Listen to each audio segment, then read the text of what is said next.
So I'm here at Earthaven Ecovillage near Asheville, North Carolina. I last visited this community in 2001 when I came down with some other Twin Oakers for an FIC Arctic Community Conference. I was this fresh-faced 20-year-old communitarian, and that was my first substantial point of contact with the FIC, visiting a community that at the time was only 7 years old. I remember it as being one of the first examples I'd seen of a community that was based on permaculture design and with a strong commitment to natural building. And now here I am 18 years later. I'm the executive director of the FIC, and Earthaven is now this 25-year-old community that's really become a village. It's also just emerged from an 8-year process of restructuring legally and has come up with some really interesting creative solutions involving a homeowners association, neighborhoods organized as housing cooperatives, and a non-exempt non-profit corporation, which you can read about in an article by Diana Leaf Christian in the new issue of Communities magazine on community land. Diana lives here. And it's really amazing to see this community having matured over the last 18 years.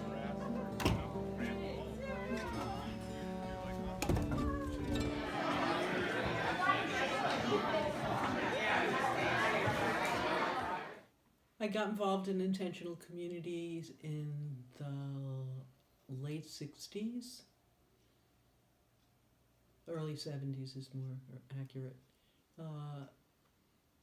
And helped start a commune in upstate New York in 1970, in the era of communes. Mm-hmm. And I believe in, it suits me, and I believe in that kind of lifestyle when people are just a together thing, a tribe thing, in this challenging and chaotic world. It's very nourishing and encouraging.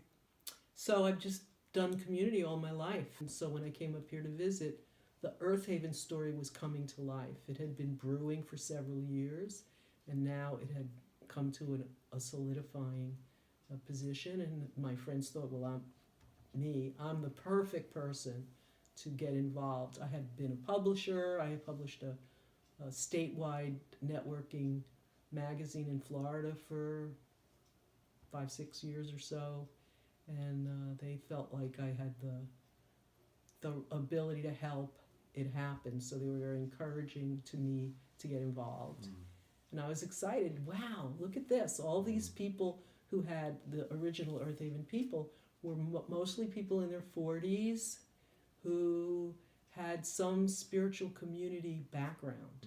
They'd lived, there was some Zen folks, there was some Sufi folks, there was us from the Osho community, there were people with more of a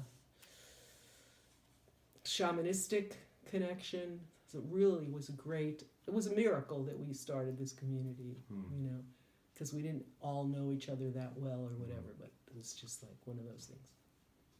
So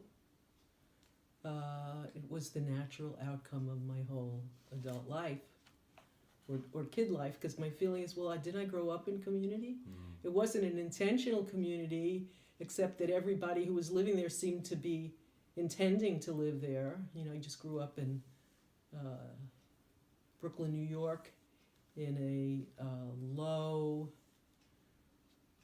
low-rise community. There weren't any really super tall buildings or anything, and it was a working class place where it felt safe, and everybody seemed to know us because my dad had a store. So I think I always felt like I was in this big community. Some people were Christian, and some people were Jewish, and some people were black, but we were all one big thing. So it felt good, so it made sense to keep looking for that. But it was about that identification with that unsatisfied longing, you know, kind of thing, which we all have anyway, because we're all wanderers on this planet at this point. And a lot of my study and reading these days keeps coming up about how we are meant to be tribal. That's how we learn how to be safe on the planet. And the possibility of really being safe anyway is such a huge leap from our evolutionary, cellular, brain-oriented needs, from what I can understand. I never thought I'd be in a cold climate in the mountains because it's not my thing. I grew up by the ocean. But this exciting project with my closest friends was going on, and so I took advantage of that. Was more important than location. What would you say the story of Earthaven was when it was getting started? The desire to combine instinctual and experiential awareness of the oneness of everything beyond the way our minds are conditioned, a desire to develop more and more awareness and lifestyle honoring that, at the same time that we return to nature. We do this in a land-based situation, that those two can't be separated really, that you really can't do it in a city. You know, even though it's where a lot has to be done because that's where people are. What we wanted to do would have been really impossible there. You know, it's like, how much can we stretch out and let nature, or whatever words you want to use, life, guide us? You know, so a lot of our early designing even was done through journeying and imagination, the way we were willing to trust the information we were getting that wasn't verifiable in any way. You know? But we had a hum among us, a lot of trust and excitement, and a sense of, I don't know what you'd call it, almost like wonder, like how do we get so lucky to find each other and come upon this decent piece of property that we could maybe do this with, and have enough intelligence and guidance and resources to actually own it. Because, you know, that's a big thing for us, is like we paid off this property through some intelligent design at the beginning of how to do it in a very short period of time. And our feeling was, once we own the land, anything's possible. Until we own the land, it's all if. So we learned, we surprised ourselves. Unfortunately, you could say the consequence of that was all the money went into paying the land, and we didn't build enough infrastructure. Or we didn't build as much infrastructure as we sometimes lamented that we hadn't done, and still haven't done. So I'm going to ask the two sides of this question. You know, so 25 years later, how do you feel like Earthaven has fulfilled the sort of original intention? And then the other side, of course, being, how do you feel like it has diverged or has not fulfilled? Yeah, I'd say it's too soon to say anything really cohesive about that whole story. I can respond and say that the mission is still alive and well. It's been reworded. And then the current thing you'll find on our website, and that's in the council hall, of our mission, vision, and these main goals, they're really the same. They're just articulated more specifically now than they were at the time. And they're still alive. Those goals are all really still alive. So nothing that we've done has made those goals impossible, from what I can tell. So, but we're just in the maybe it's not infancy, but 25 is not a good comparison to a human being's life. We're just adolescent here. Where do you see Earthaven going at this point?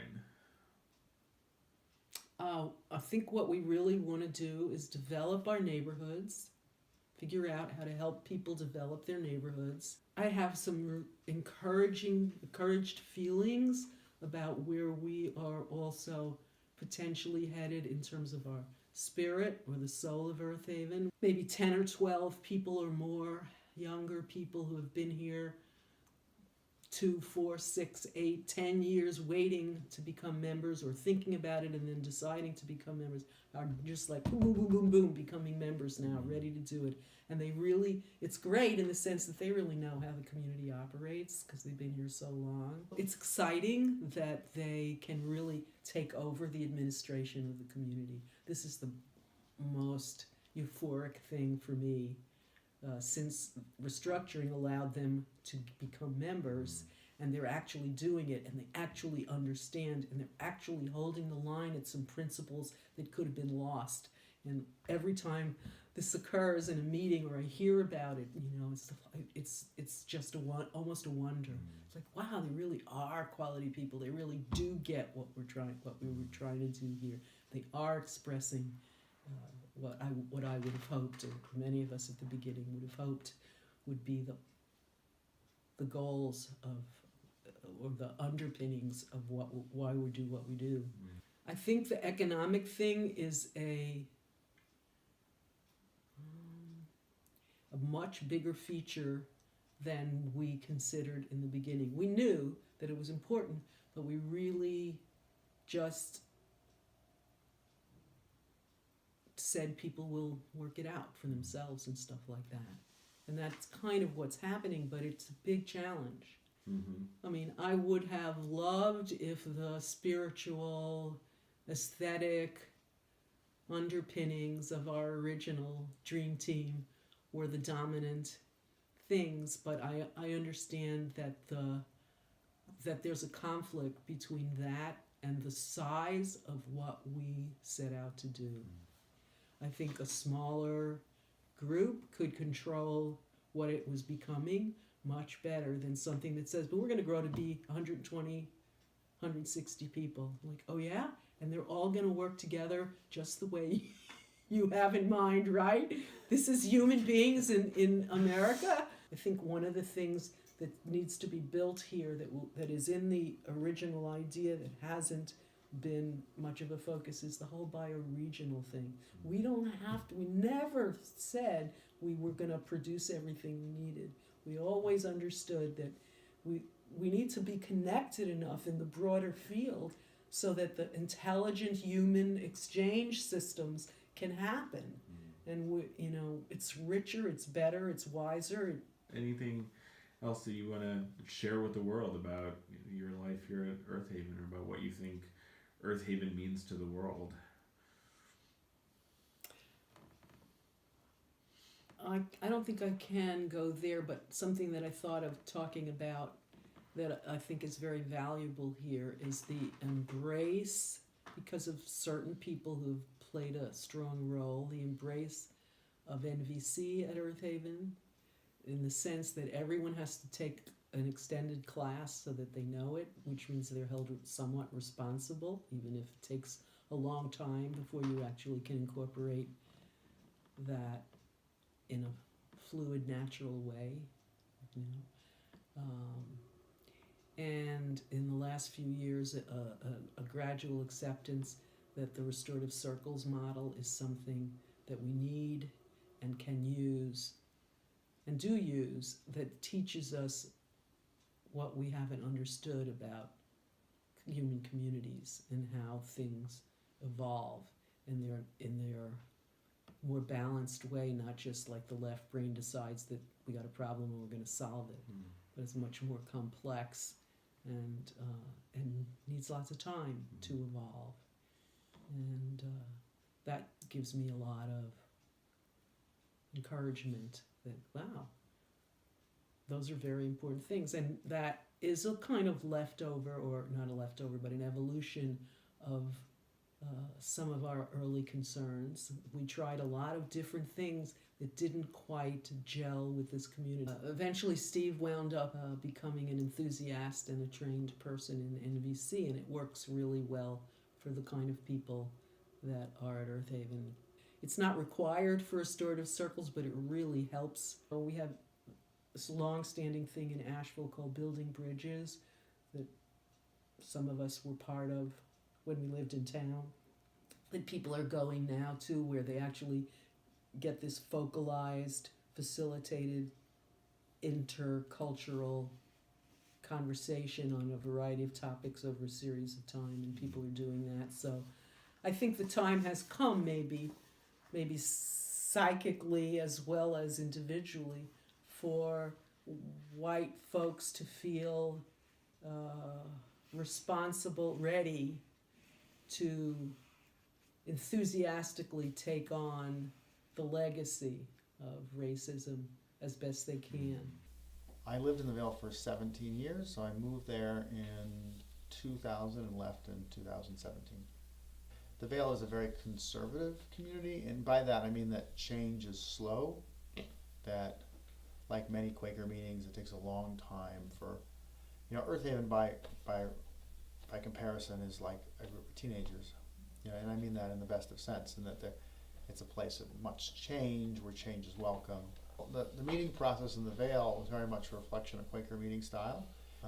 Consensus is not about agreement, it's not about consent, it's about not getting in the way of God's will. And that's my interpretation, because I'm not a Quaker. So over time in the Vale went from almost completely Quaker to mostly not Quaker. And the meaning of consensus began to shift in that, as a lead facilitator, I noticed that some members thought consensus meant agreement, and some members thought consensus had a lot more to do with, I'm actually forgetting the term, the Quaker term, but there's this term that was actually in the original founding documents. Instead of the word consensus, they said this other word. And it was so subtly different. And I really began to see how, personally, I began to have my belief in consensus beat out of me. Because I began to see how consensus was a process that led people who had a lot of passion, a lot of energy, to spend that passion and energy on words and meetings and not to move very fast. And in terms of a community that's well established, that's actually in some ways a good thing. Because then change is very slow and things are working and you're not messing up the system and new people aren't overturning apple carts. But there were also moments where it's like, we have to get this done, and a member is standing in the way and it's not working. Sense of the meeting is the word.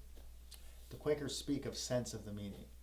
And as I explored being a facilitator of consensus, I began to see how much some of the membership of the Vale were speaking from a sense of the meeting, and some of the membership were talking about, do I agree? And some of the membership were horse trading, which is a whole different category. It doesn't really belong in a consensus process at all. And that's part of like being in community, is that no one's perfect and everyone's living their lives, and not everybody is actually completely present all the time.